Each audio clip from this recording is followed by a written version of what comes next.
నాకు అర్థమవుతుందిలేదురా, చాలా కన్ఫ్యూజన్గా ఉంది. ఆమె బాగానే ఉందిరా. ఈ లోకల సంగతి ఏంటి? ఒకడికేమో ఇష్టం అంటాడు, ఒకడేమో కష్టం అంటాడు, ఇంకోటికేమో నష్టం అంటాడు. ఈ గోడ మీద పిల్లి కష్టమేనా నష్టం లేకపోతే ఇష్టం అంటాడు. ఇదంతా నాకు కన్ఫ్యూజనే రా. మరి నువ్వే అధిష్టానం అయితే ఏం చేసి ఉండేవాడురా? నేనే అధిష్టానం అయితేనా ఈ సమస్యని సులభంగా పరిష్కరించేవాడిని. ఎవరికి నష్టమైనా మేం కష్టపడకుండా,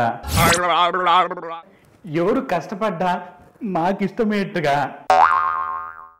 ఎవరికి ఇష్టం లేకున్నా మేము నష్టపడకుండా, ఎవరిని కష్టపెట్టైనా చివరికి అందరినీ అష్ట కష్టాలు పెట్టైనా.